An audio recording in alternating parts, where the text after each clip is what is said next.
திருச்செங்கோடில் நடைபெறுகிற ஒரு சொல் கேளீர் பேச்சரங்க நிகழ்ச்சியில் இன்றைக்கு இளைஞர்கள் என்கிற பொது தலைப்பை இங்கே நாங்கள் விவாதிக்க இருக்கின்றோம். காதல்னா என்ன அப்படின்னு நிறைய பேர்த்த கேட்டாங்களா. ஒரு பரோட்டா மாஸ்டர்கிட்ட கேட்டாங்களா காதல்னா என்ன அப்படின்னு. அதுக்கு அவர் சொன்னாரா, காதல்ன்றது பரோட்டா மாதிரி ரெண்டு பக்கமும் வந்தாதான் டேஸ்டா இருக்கும் அப்படின்னாரா. ஒரு ஆட்டோக்காரன்ட்ட கேட்டாங்களா, காதல்ன்றது ரெகுலர் சவாரி மாதிரி இருக்கணும், அப்பப்போ வர லோக்கல் சவாரி மாதிரி இருக்கக்கூடாது அப்படின்னானா. காதல் என்ன அப்படின்னு ஒரு பத்திரிகாரன்ட்ட கேட்டாங்களா. அதுக்கு அவன் சொன்னான், காதல்ன்றது கன்னித்தீவு மாதிரி, அதுக்கு முடிவே கிடையாது அப்படின்னானா. காதல்ன்றது என்ன அப்படின்னு ஒரு போலீஸ்காரன்ட்ட கேட்டாங்களா. அதுக்கு அவன் சொன்னான், காதல்ன்றது மாமூல் மாதிரி, அதிகமாக கிடைச்சா சந்தோஷம், கம்மியாக கிடைச்சா துக்கம் அப்படின்னானா. ஒரு லவ் ஃபெயிலியர் போயிட்டு காதல்னா என்ன கேட்டாங்களா. அதுக்கு அவன் சொன்னான், காதல்ன்றது கார்பரேஷன் கக்கூஸ் மாதிரி, வெளியில இருக்கவன் உள்ள ஓட துடிக்கிறான், உள்ள இருக்கவன் எப்படா வெளியில ஓடலாம் துடிக்கிறான் அப்படின்னானா. காதலை பத்தி சேட்டன் பகத் அப்படின்றவரு அழகா சொன்னாரு. பொதுவா உலகம் முழுக்க காதல் ஒரே மாதிரி தான் நடக்குது. பையன் பொண்ணை காதலிப்பா, பொண்ணு பையனை காதலிப்பா, கல்யாணம் பண்ணிப்பாங்க. ஆனா இந்தியாவில் வித்தியாசம். அந்த பையனுக்கு பொண்ணை பிடிச்சிருக்கணும், பொண்ணுக்கு பையனை பிடிச்சிருக்கணும். பையன் வீட்டுக்கு பொண்ணை பிடிக்கணும், பொண்ணு வீட்டுக்கு பையனை பிடிக்கணும். பையன் வீட்டுக்கு பொண்ணு வீட்டுடைய கலாச்சாரங்கள் பிடிச்சிருக்கணும், பொண்ணு வீட்டுக்கு பையன் வீட்டுடைய கலாச்சாரங்கள் பிடிச்சிருக்கணும். பொண்ணு வீட்டுக்கு பையன் ஜாதி ஓகேவா இருக்கணும், பையன் வீட்டுக்கு பொண்ணு வீட்டுக்கு ஜாதியா இருக்கணும். அதை தாண்டியும் இந்த கருமம் பிடிச்ச ரெண்டு பேரும் லவ் பண்ணிருக்கணும். அப்பதான் இந்தியாவில் காதல்ன்றது சாத்தியம். இவ்வளவு சிக்கலான விஷயத்த நம்ம பயலுக துடிக்கிறானுங்க காதலிக்க. பொண்ணுங்க கூட ஒரு வகையில இசைதான். கொஞ்சம் நல்லா உத்து கேளுங்க, சங்கு சத்தம் கேட்கும். சார் இப்பெல்லாம் பாத்தீங்கன்னா இளைஞர்கள் ஃபேஸ்புக்ல பாக்குறாங்க, வாட்ஸ்அப்ல லவ் பண்றாங்க, ஸ்கைப்ல உறவு கொள்றாங்க, வீடியோ சாட்ல குழந்தை பெற்றுக்கிறாங்க. பாத்தீங்கன்னா இபேல டைவர்ஸ் வாங்கிக்கிறாங்க, OLXல புருஷனையே வித்துடுறாங்க.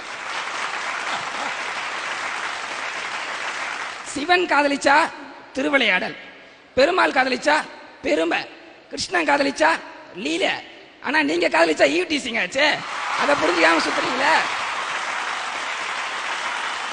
எதுக்கு இந்த வயசுல லவ் நான் கேட்கிறேன். லவ்ன்றது என்ன, ஒரு அழகான விஷயம். அது ஆனா எந்த வயசுல வரணும்? நீங்க எல்லா விஷயத்தையும் சாதிச்சதுக்கு அப்புறம் வந்தா பரவாயில்ல. இளைஞர் தன்னுடைய வாழ்க்கையில வளரும் போதே காதல்ன்ற ஒரு விஷயத்தை எடுத்து அழிஞ்சு போயிட்டு இருக்கான் அப்படின்றத மறுக்க முடியாத உண்மை. லவ் வீட்டுக்கு தெரிஞ்சா நாயே யாரை காதலிக்க அப்படின்னு கேட்கறாங்க. அந்த பொண்ணு வீட்டுல எந்த நாயை காதலிக்கிற அப்படின்னு கேட்கறாங்க. எதுக்கு நமக்கு இந்த நாய் பொழுது? இவன் தினம் அவளுக்கு ஒரு பூ கொடுத்தா, அவ பதிலுக்கு ஒரே ஒரு பூ கொடுத்தா, அதுக்கு பேர் தான் ஆப்பு. பொதுவா பசங்க பாத்தீங்கன்னா இந்த காதல்ல ரஜினிகாந்த் மாதிரி, இவங்களுக்கு காதல் எப்ப வரும் எப்படி வரும்னே தெரியாது. பொண்ணுங்க சத்யராஜ் மாதிரி, கேரக்டரே புரிஞ்சுக்க முடியாது. ஒரு ரெண்டு பொண்ணு நடந்து போயிட்டு இருந்துச்சான். ஒரு ரெண்டு பசங்க ஃபாலோ பண்ணிட்டே போயிட்டு இருந்தானுங்களா. அந்த பொண்ணுங்க பாதிச்சான், இந்த பயலுக ரொம்ப நாளா நம்ம பின்னாடி வந்துகிட்டே இருக்கிறானுங்க, ஏதாவது பண்ணுவோம் அப்படின்ட்டு ராக்கி கயிறை எடுத்து அந்த ரெண்டு பையன் கையிலையும் கையில கட்டி அண்ணாண்டுருச்சுங்களாம். உடனே நம்ம பையன் பார்த்தா, மச்சான் ஏன் தங்கச்சி நீ கட்டிக்கோ, உன் தங்கச்சி நான் கட்டிக்கிறேன்ட்டான். நல்ல முறை. இந்த இளைஞர்கள்லாம் எவ்வளோ விஷயத்தை பின்பற்றலாம், ஆனா அவனுங்க ஃபாலோ பண்றது காதல்ன்ற ஒரு விஷயத்த மட்டும்தான். இன்றைய இளைஞர்கள் நான் கேட்கிற விஷயம் என்னன்னா, கையில பச்சை குத்துறியே, பச்சை குத்துறது பெருசு கிடையாது. அந்த பொண்ணு உன்னை விட்டுட்டு போனதுக்கு அப்புறம் அதே பேர்ல உனக்கு ஒரு பொண்டாட்டி கிடைக்குமா? வாழ்க்கை ஃபுல்லா அதை வச்சு தானே வாழ்ந்துகிட்டு இருக்கிறோம். பழைய ஷாக்ஸை மோந்து பார்க்கறத விட கொடுமையானது பழைய காதலே ரோட்ல பாக்குறது. நீங்களா லவ் லெட்டர் பாத்தீங்கன்னா பசங்களாகட்டும் பொண்ணுங்களாகட்டும் சிலர் ஓவரா ரத்தத்துல எழுதி கொடுக்குறாங்க. ஏண்டா ரத்தத்துல லவ் லெட்டர் எழுதி கொடுக்குறிய, அந்த பொண்ணுக்கு உன் மேல காதல் வருமா வாந்தி வருமா? அதை பார்க்கும்போது எந்த விதத்துல கொடுக்குற? எனக்கு தெரிஞ்ச ஒரு பையன் ஒரு பொண்ணை கொடுத்தா, ஒரு லவ் லெட்டர், ஒரு கல்யாண பத்திரிக்கை, ஒரு கண்ணீர் அஞ்சலி போஸ்டர். அன்பே நீ என் காதலை ஏற்றுக்கொண்டால் கல்யாண பத்திரிக்கை, இல்லைனா கண்ணீர் அஞ்சலி போஸ்டர் அப்படின்னா. ஆக அந்த பொண்ணுகிட்ட தன்னுடைய வாழ்க்கையை சொல்லும் போதே சாகரத்துக்கும் அடிக்கிறானே. இவங்க கூட அந்த பொண்ணு எப்படி வாழ்வா? உங்களை வச்சு நீங்க வாழ்ந்தீங்களோ இல்லையாடா, உங்களை வச்சு எல்லாரும் வாழ்றானுங்க.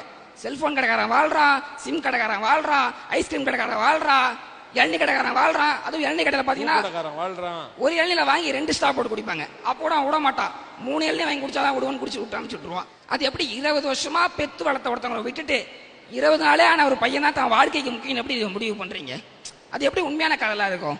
அடுத்து நிறைய பேர் பார்த்தீங்கன்னா கையை கிழிச்சிக்கிறீங்க, அந்த பொண்ணு வேணான்னு சொல்லிட்டு இல்லை பையன் வேணான்னு சொல்லிட்டான்னு. கையை கிழிச்சிட்டு ரத்தத்தை கொடுக்குறிய, உனக்கு அவ்வளோ அக்கறை இருந்தால் அந்த ரத்தத்தை பிளட் பேங்க்ல போய் கொடு. எந்த பெண்ணோட அழகை இவனுக்கு பிடிச்ச அந்த பொண்ணுக்கு காதலை சொல்றான், ஆனா அந்த பொண்ணு இவனை வேணான்னு சொன்ன உடனே அதே பொண்ணு மேல ஆசிட் ஊத்துறியே, மூதேவி நீலாம் உருப்படுவியா? One boy is in a village, ஒரு கிராமத்துல ஒரு பையன் இருந்தான்.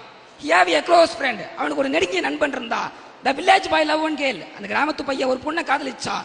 one day the love is failure, ஒரு நாள் அந்த காதல் புட்டுக்குச்சு. the friend is going to solve the problem, அந்த கிராமத்து பையன் லவ் எடுத்து சொல்ல போனான். but he not returned, அவன் திரும்ப வரவே இல்லை. why ஏன் தெரியுமா? because both are escape, அவங்க ரெண்டு பேரும் ஓட்டாங்க.